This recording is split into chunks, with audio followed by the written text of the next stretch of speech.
terme chola guliya.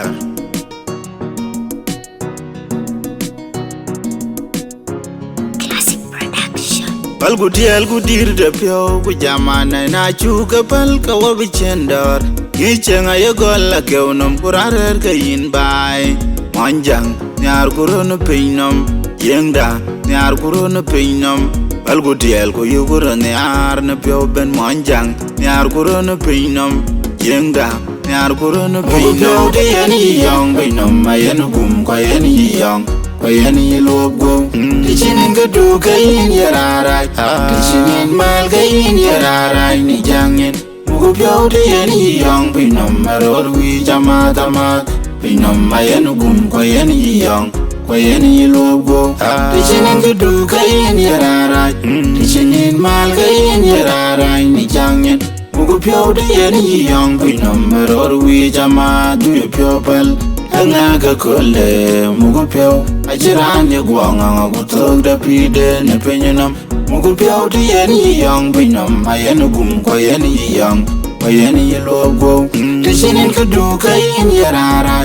tishinin mal kayin yarara ni jangin mugu pyo di yani yong binam maror wi jamata mat nga kole yo mugu pyo ajiran ye guanga gutok da pide ne penyenam Yine pen jam nukola mar de chinin kang te yina nga elwele nga yong kor balewa Yine pen jam yine koy woy ke yin yarara ajin gida ye ke gum abanang ta wadang bi ke gai te chen na le pirwar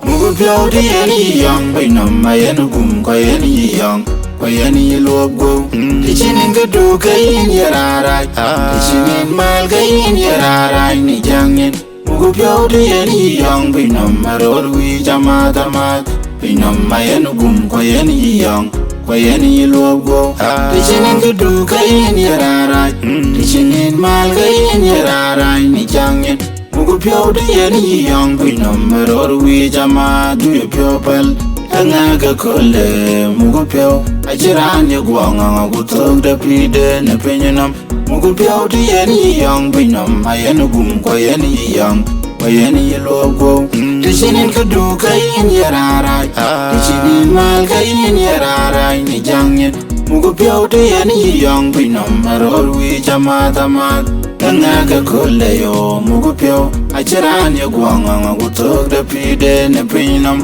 mugu pyo gumumil ko te yang yiran chola chete nga eloi gu piet kule bana le mya ka ya dundu te chen pina menwan ke yindo na ranyuen ye ti jan ne ale bin chowe gu bu pir chow be mugu pyo de yani yang bina mayenu gum ko yani yang ko yani logo te chen ngadu kayin yarara te chen mal kayin yarara ni jangin Mugu pyo di yani yong binam maror wi jamata mat Binam mayenu gum kwa yani yong Kwa yani logo Tichinin gadu kayin yarara Tichinin mal kayin yarara ni jangin Mugu pyo di yani yong binam maror wi jamat Du pyo pal Nga kole mugu pyo ajiran ye guanga gutok da pide ne penyenam Mugu pyo di yani yong binam ayenu gum ko yani yong ko yani logo Tishinin kadu kayin yarara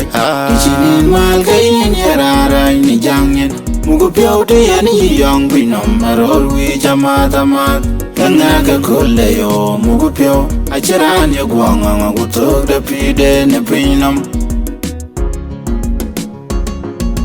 Nyali ye angor ye kaki jwira wa ye atit Anchin jawu anche ban ye atit Penya chitiang tiela wa ye angor Mugu pyo di yani yong binam ayenu gum kwa yani yong Kwa yani logo Tichinin gadu kayin yararai Tichinin mal kayin yararai ni jangin Mugu pyo di yani yong binam maror wi jamata mat Binam ayenu gum kwa yani yong Kwa yani logo Tichinin gadu kayin yarara Tichinin mal kayin yarara ni jangin Mugu pyo di yani yong binam maror wi jamat Du pyo pal Anga ga kole mugu pyo ajiran ye gwanga gutok da pide ne penyenam mugu pyo di yeni yang binam ayen gum ko yeni yang ko yeni logo tishinin kadu kayin yarara tishinin mal kayin yarara ni jangyen mugu pyo di yeni yang binam marol wi jamata mat Anga ga kole yo mugu pyo ajiran ye gwanga gutok da pide ne penyenam